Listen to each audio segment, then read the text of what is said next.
Goeiemôre Stefan, baie dankie dat ons saam kan gesels vandag. Hallo Jaco, dis 'n groot voorreg. Stefan, baie dankie man. Ons praat oor swaar kry vandag en ek wil sommer so met die deur in die huis val. Psalm 73 het jy op 'n podcast gebruik en verwys na geloofsverlies. Mense wat swaar kry en dan hulle geloof op 'n manier verloor of wat sê hulle wil nou nie meer glo nie. Wil jy nie net vir ons ietsie daarvan vertel nie asseblief? Ja, weet jy Jaco, Psalm 73 is 'n merkwaardige psalm. Soos elke ander psalm, maar dis 'n psalm van Asaf en Asaf vat die kortpadroete. Hy sê hy het amper sy geloof verloor. En dis nogal iets om in die Bybel raak te lees. Hy gee ook die rede hoekom hy amper sy geloof verloor het.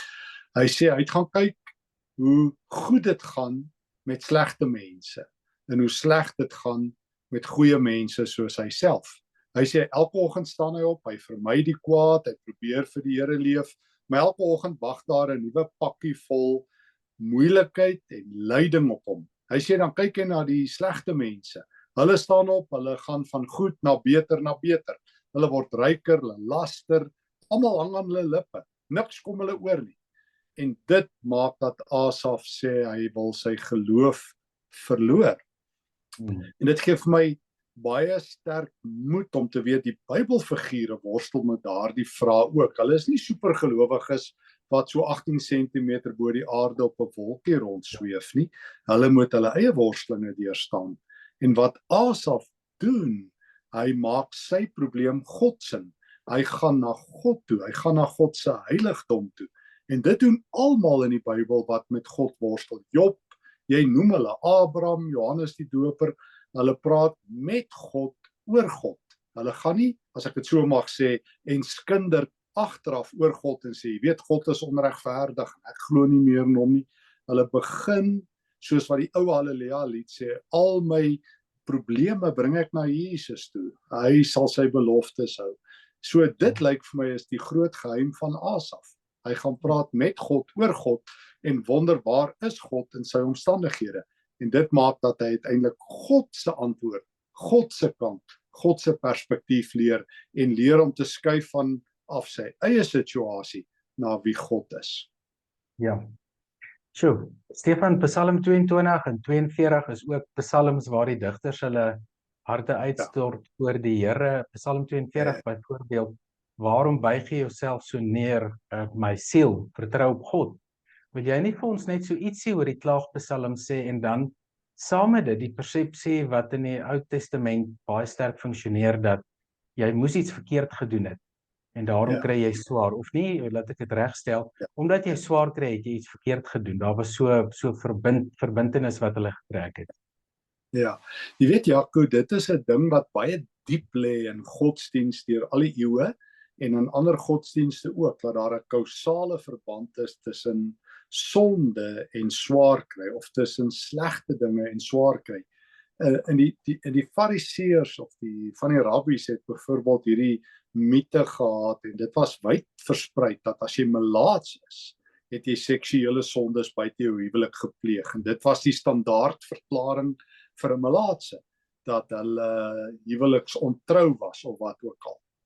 En ons sien in die Ou Testament dat veral in die boek Job daar 'n baie sterk protes is teen hierdie reglynige, hierdie wat ons noem kausale oorsaak-gevolg skema. Job se 3 vriende, Elifas, Bildad en Sofar, het 3 tipiese verklaringe vir Job se lyding. Hulle kom en sê, Elifas sê eers Job het 'n geraamte in die kas, hy jok. Bildad kom en sê Job se kinders het gesondig en daarom ly Job. En Sofar kom en sê Job is 'n godslasteraar, so hulle moet altyd 'n godsdienstige verklaring hê, want dit kan nie sleg gaan met goeie mense nie, het hulle gedink. En hierdie lyn loop deur, dit word nie in die Ou Testament per se gehandhaaf nie, maar in die Nuwe Testament is daar 'n duidelike protes daarteen.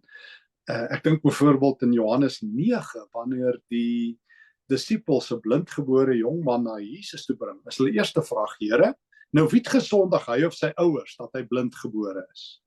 En dan sê Jesus, nee, julle gaan nou God se werke in hom sien. Jesus weier. Hy weier as hy mense genees om te sê dis 'n sonde. Hy weier om altyd 'n oorsaak te soek. Dis wat dit is. Lyding is deel van 'n sondige werklikheid. Dit is wat die Prediker sê in Prediker 9. Dieselfde lot tref alle mense, die goeies en die slegtes. Kyk, die Prediker het hierdie ding diep gaan deurdink en hy het net gesê, ouens, julle wat so maklik antwoorde soek, wat vir mense hierdie goedkoop troos gee, van toe maar jy sal later verstaan en wat 'n rede vir elke stukkie lyding wil soek. Jy kry dit nie daar nie. En Jaco, tereg het jy ook verwys na die feit, en ons moet dit ook onthou, die meeste psalms is klaagpsalms. Is psalms wat lyding veronderstel. By die Nuwe Testament het ons 'n totaal ander toonaard. Ons kan dalk daaroor praat, maar die Nuwe Testament is nie 'n klaagboek nie. Daar is net nie klaagliedere in die Nuwe Testament nie. Jesus kla aan die kruis vir 'n oomblik. My God, waarom het U my verlaat? Maar dan sit oor en verby.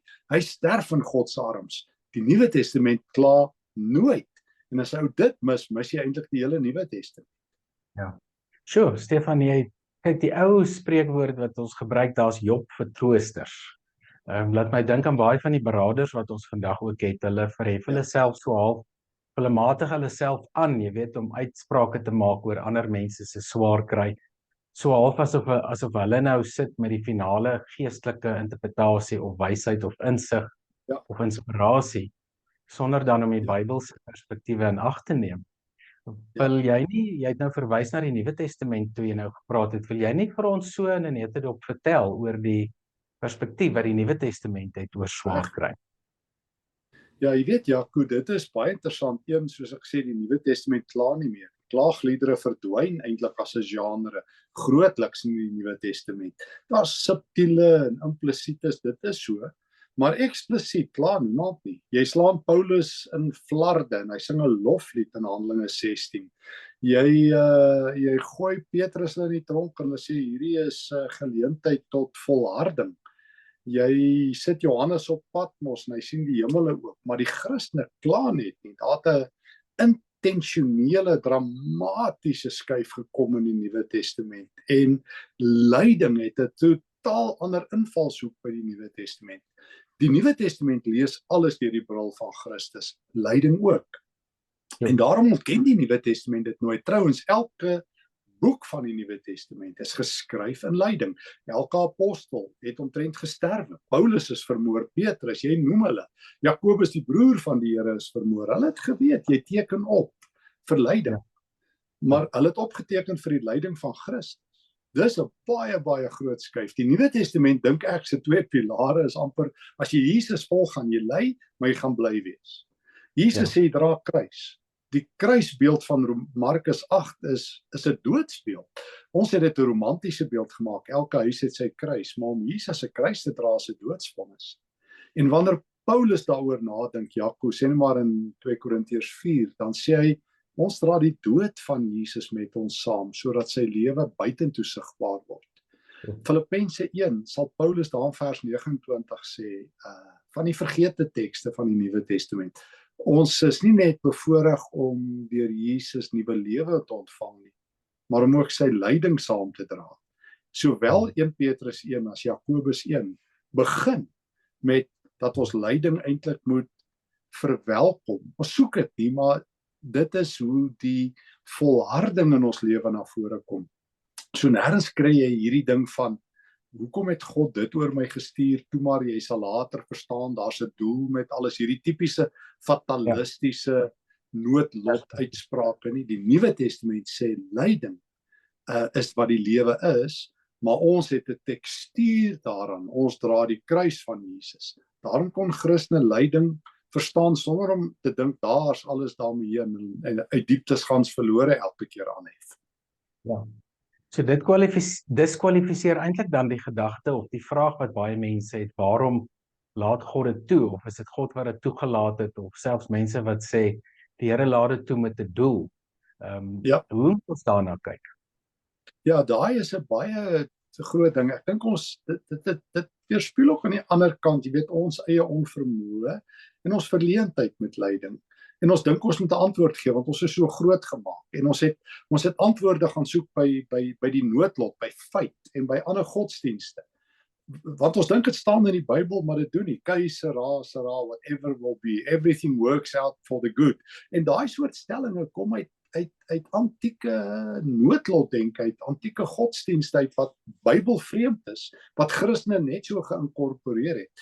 Die antwoord van die Nuwe Testament, die grootste antwoord is Romeine 8, waar Paulus die vraag vra, kan enigiets ons skei van die liefde van God? Dis wat Christene moes gevra het en gesê het. Dan noem Paulus alles op, hoogte, diepte, lyding, dood, swaard, gevare, naaktheid, dan sê hy, niks kan ons skei van die liefde van God nie. Daarom, wanneer hulle vir Stefanus vermoor in Handelinge 7, vers 38, daarby vers 56 en verder, dan verklaar Handelinge dit nie en sê, dit is verskriklik nie. Terwyl Stefanus doodgemaak word, kyk hy op en hy sê, ek sien die seun van die mens. Ek bedoel, Paulus in Romeine 14, vers 7 tot 9, en van die grootste tekste hier oor in die Nuwe Testament.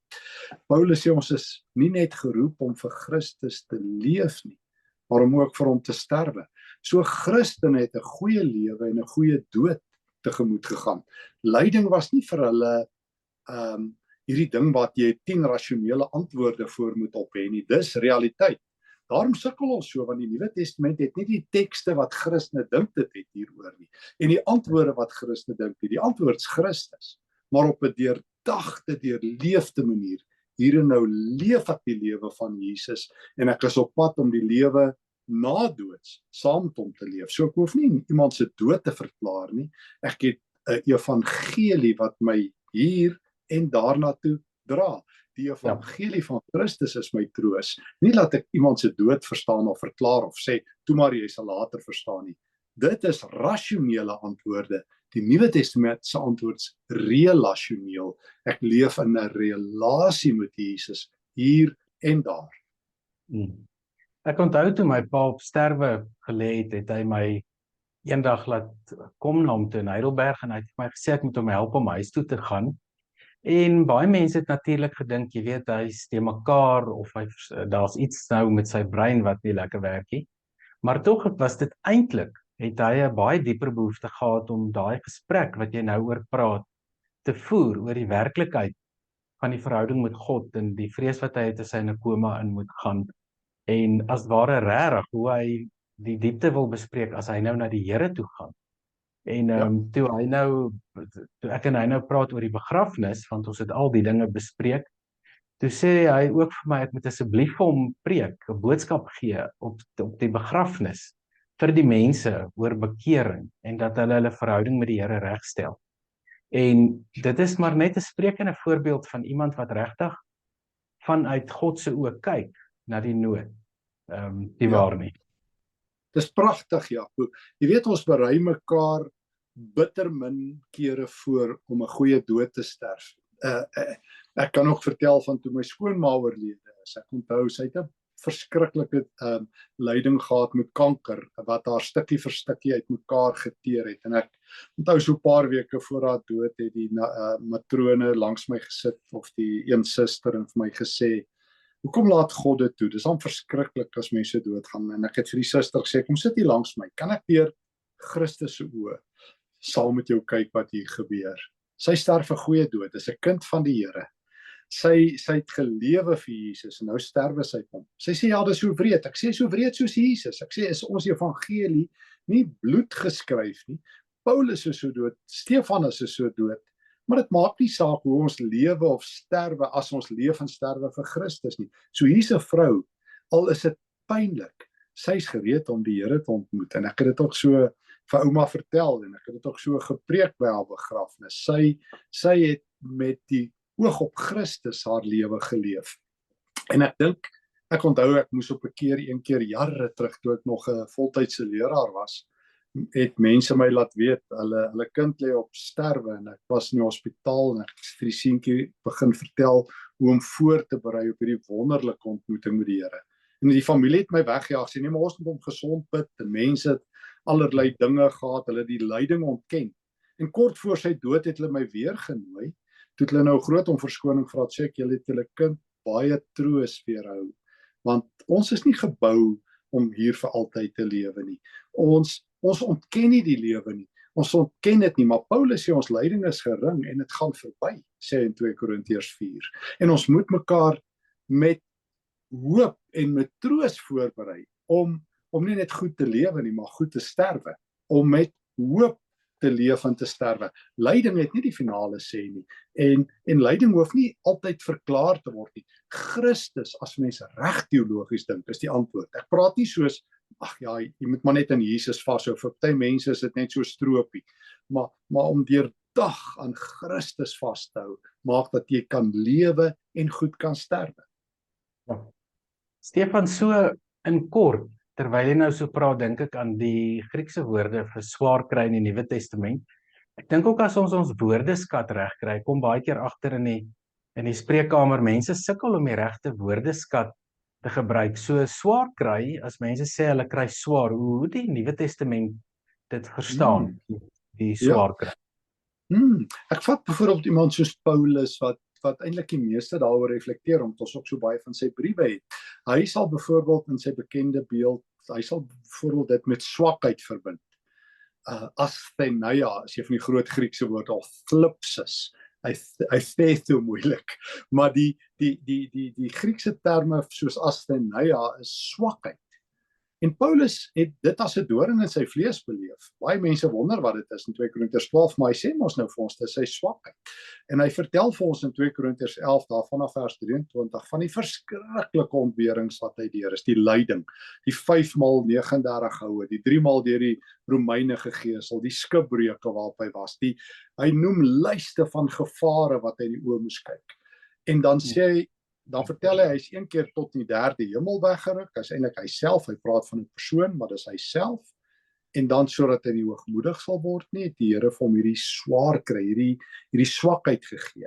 En dan is dit die paradoks van die Christelike lewe, weet jy Jaco, dat in krag is daar swakheid, en dat Christene se kruis om te dra is die swakheid, die lyding van Jesus. En daarom kan Paulus ons ook verbind. Hy sê Jesus hang in swakheid aan die kruis. Hy sê dit in 2 Korintiërs 13. En hy sê dit in aanhalingstekens in 1 Korintiërs 1, daar vanaf vers 18, dat die swakheid van God in aanhalingstekens is groter as die krag van mense. Dis daar by die kruis dat ons leer om die lewe van Jesus te leef. So 'n Christen bekyk lyding en swaar kry deur Jesus en sê ek lewe die lewe van Jesus. Ek dra my lyding met die krag van die kruis dra my, daarom kan ek ook my kruis dra, omdat die kruis van Jesus my dra. So vir die Nuwe Testament is lyding nie iets wat ek moet sê, nou kom het God my verlaat en waar is die Here en lewensstorme breek in woede nie. Die Nuwe Testament sal saam met die Ou Testament sê ons leef in 'n wêreld wat deur sonde ook omring word. En Jaco, ek dink ons moet ook maar vir mekaar eerlik sê, baie van ons eie gemors en ons eie siekte en ons eie probleme veroorsaak onsself nie. Ja, dit is daai hele ding van verantwoordelikheid aanvaar, persoonlike verantwoordelikheid vir soveel dinge wat gebeur, en selfs in die spreekkamer is daar, wat ek baie keer vir mense net onder hulle aandag bring, dat ons self verantwoordelikheid moet aanvaar vir dit waardeur ons gaan ook, nê, of dit 'n kroniese siekte is en of dit 'n trauma is, maar ons het ons eie verantwoordelikheid wat ons moet nakom daar. Presies. As ek nie my lewe gesond hou nie en ek hou nie ek hou nie my dieet dop nie en ek gaan nie gereeld vir mediese ondersoeke nie, dan het ek 'n sekere verantwoordelikheid ontduik teenoor my liggaam wat ook 'n tempel van die Heilige Gees is, nie waar nie. Ek kan nie maar met my lyf doen wat ek wil nie, want my lyf is ook deur die Here gekoop. Ek kan nie my lewensgewoontes nie onder sy beheer bring nie, want my lewensgewoontes moet ook korreleer. So ek moet ook verantwoordelikheid vat sover ek kan en aanspreeklikheid vat. So, en ek kan nie maar net omdraai presies en elke keer sê ek is 'n slagoffer van die lewe nie. Lyding is dikwels meeste van die tyd, Jakobus 4 sê dit duidelik, waar kom oorloë vandaan, waar kom misdaad vandaan, kom van julle af. Hy sê julle het nie, dan wil julle hê, en dan maak julle dood en beklei en gaan te kere. So ons vat aanspreeklikheid ook vir ons eie gemors. En deel van genesing is ook om dit te doen, hè. Ja.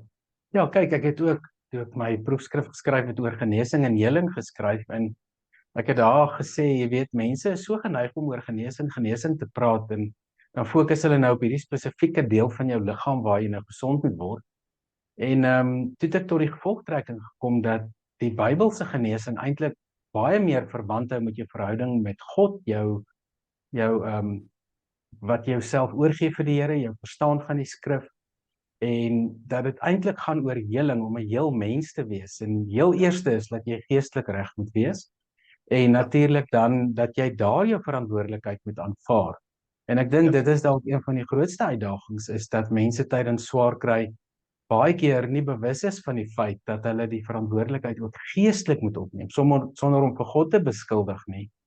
Nou wil ek by jou hoor Stefan, ek weet ons kan nog baie lank praat en ons kan nou nie by alles uitkom nie, maar as ons nou so ten slotte begin kyk na hoop, die hoop in die Nuwe Testament vir mense wat swaar kry en dan sommer saam met dit die vraagie oor die gerealiseerde hoop of die hoop wat in die praktyk grondvat in ons lewe as ons swaar kry. As jy vir ons ietsie daarvan kan sê asseblief. Jaco, ek so graag, ek haal my Bybel hier nader in Romeine 5 is vir my een van die fenomenaalste tekste oor die Christelike hoop. Ek dink, ek het maar groot geword dat hoop is soos my oupa sou gesê het, moeg getroffe. Ek hoop maar, ons hoop maar vir die beste. Ek lees juis iemand wat ek nie ken nie op Facebook sê, hope for the best, prepare for the worst. Nou dit is vir my eintlik 'n bietjie, dis hoe meeste mense aan hoop dink. Jy weet ons hoop maar. En ek dink baie Christene se idee van hoop is ook maar gefiltreer deur hierdie soort idee van die wêreld. Jy weet ons hoop dit sal beter gaan. Ek hoop jy weet dis amper soos verjaarsdagwense. Mag jy 'n goeie jaar hê. Mag dit met jou goed gaan. Mag dit 'n geseënde jaar wees. Ons hoop maar so, maar hoe sal ons nou weet? Terwyl vir die Nuwe Testament het hoop 'n naam, Jesus Christus, en dit het 'n verhaal. Dit begin by die kruis en dit eindig by die wederkoms. Paulus sê dit. Hy sê in Romeine 5 vers 1 ons het vrede met God. So hoop word deur God se vrede omraam. Hy sê ons Here Jesus Christus het hierdie vrede tot stand gebring. Hy sorg dat ons vrye toegang het tot God.